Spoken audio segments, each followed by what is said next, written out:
안녕하세요. 말씀 베이커리 166번째 시간 2021년 4월 24일 금요일 주님의 말씀 묵상을 시작하겠습니다. 거룩하신 주님 감사합니다. 주님의 말씀을 묵상합니다. 성령님께서 말씀의 조명이 되어 주시옵소서. 우리 주 예수님의 이름으로 기도합니다. 아멘. 오늘 보실 말씀은 출애굽기 8장 16절에서 24절까지의 말씀입니다. 그러자 바로가 모세와 아론을 불러들여서 말하였다. 이제 너희는 가되 이 땅 안에서 너희 하나님께 제사를 드려라.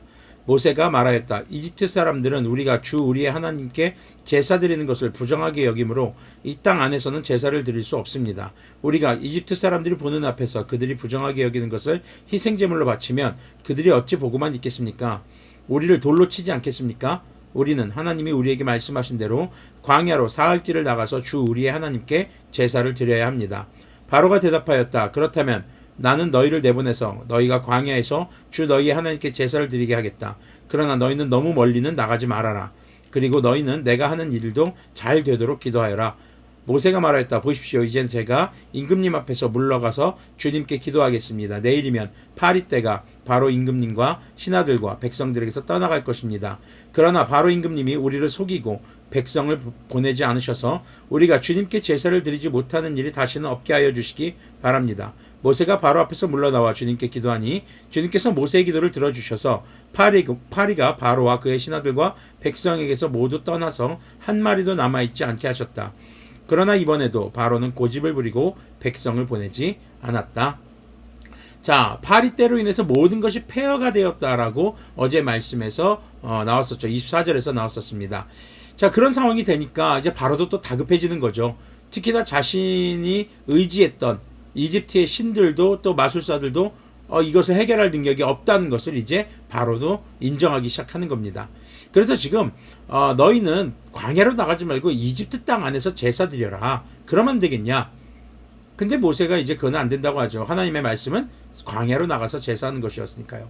특히나 이집트 사람들이 그것을 좋게 볼 리 없다라는 거였습니다. 그래서 이제 우리는 하나님께서 말씀하신 대로 광야 사흘길을 가야 합니다. 사실 이 사흘길이라는 것이 시내산을 의미하는 것으로 보여집니다. 자, 그래서 바로가 그래 그럼 가라. 근데 멀리 가지 말고 그리고 나를 위해서도 내가 지금 하는 일을 위해서도 좀 잘 되도록 기도해줘라. 네, 우리가 많이 듣던 말이죠. 우리 주변에 믿음이 없는 사람들이 그런 부탁을 종종 혹은 왕왕 때가 있습니다. 나를 위해서도 기도해줘. 기도할 수 있겠죠. 근데 우리의 기도의 가장 최종 목적은 무엇입니까? 그들에게 하나님이 증거되는 것이고 그들이 하나님께 돌아오는 것이죠. 자, 그래서 모세가 말합니다. 근데 파라오 임금님 우리에게 거짓말하시면 안 됩니다. 이거 지금 우리 또 주님께 제사를 못 드리는 일, 예배를 못 드리는 일이 없도록 좀 주의해 주시기 바랍니다. 그런데 그 다음날 이제 모세의 기도 때문에 파리 때가 사라지니까 다시 또 바로는 고집을 부리고 이스라엘 백성들 내보내지 않는 모습을 볼 수 있습니다. 자, 이런 태도를 우리는 기만이라고 합니다. 지금 파라오, 이집트의 왕 바로는 하나님을 기만하는 겁니다. 사실 대면하고 있는 모세를 기만하는 것이라고 볼 수도 있겠지만 모세는 하나님의 대리인으로 온 겁니다. 지금 하나님의 대리인으로서 온 모세에게 약속한 것은 곧 하나님과의 약속이거든요. 근데 그 약속을 깨버리는 것, 이것이 바로 기만하는 태도인 것이죠. 자, 우리가 세상 사람들 향해서 우리가 예배드리는 것을 기뻐하지 않고 기독교를 이제 개독교라고 욕하는 사람들, 그들에 대한 얘기로 우리가 잘못 해석하지 않았으면 좋겠습니다.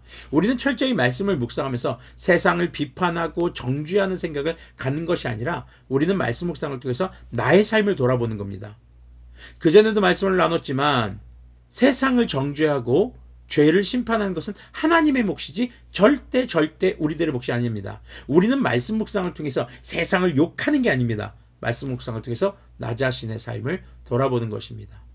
우리가 하나님께 서원한 것, 하나님께 약속한 것, 하나님 저에게 이런 은혜를 베풀어 주셨기에 제가 이렇게 하겠습니다 라고 약속했던 것을 혹시나 마음이 바뀌어서 그것을 행하지 않는 모습은 없는지 한번 돌아보기를 소망합니다. 여러분들은 어떠신가요? 여러분들은 하나님 앞에 약속한 것들을 성실하게 지키고 계신가요? 우리가 하나님을 절대 기만하지 않기를 소망합니다. 우리가 하나님 앞에 여러분들이 주님 앞에 서원한 것, 약속한 것, 이것은 반드시 지켜야 하는 것이죠. 왜냐하면 하나님은 언약의 하나님이거든요. 언약이라는 것은요, 반드시 지켜야만 하는 약속인 것입니다. 그렇기 때문에 주님께서 우리에게 말씀하셨던 내가 거룩하니 너희도 거룩하라 라고 하신 그 말씀 안에는요, 우리가 주님의 성품을 배워가야 하는 것입니다. 주님은 어떤 주님이십니까? 약속한 것, 언약한 것을 반드시 지키시는 하나님. 그리고 그 주님께서 우리에게 요구하신 것도 마찬가지입니다. 여러분들이 신앙생활을 하시면서 점점 코로나19가 지속되고 여러 가지 어려움이 있을 수 있습니다. 여러분들이 코로나19가 처음 시작됐을 때 정말 모이지 못해서 영상예배로 참여하게 됐을 때, 영상예배를 참여하기 전에 결단했던 내용들, 또 여러분들이 직장생활을 시작하시면서, 아니면 여러분들 돈을 벌면서 하나님께 제가 11조를 하겠습니다. 제가 이런 주정헌금을 하겠습니다. 이것뿐만이 아니라 주일성수를 온전히 하겠습니다. 제가 날마다 말씀 묵상을 하겠습니다. 제가 주변의 이웃들에게 이런 것을 하겠습니다. 라고 결단했던 내용들을 혹시나 가볍게 여기거나 그것을 알고 기억하면서도 여러분들의 어떤 기호를 따라, 좋고 싫음을 따라서 이렇게 보류하거나 외면하고 있는 것들은 없는지 한 번쯤 우리의 신앙생활을 돌아보기를 소망합니다. 기도하겠습니다.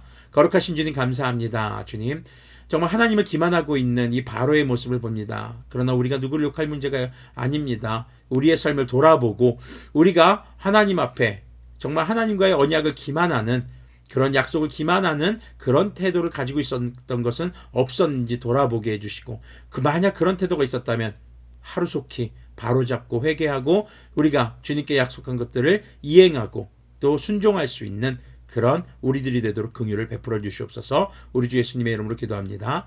아멘.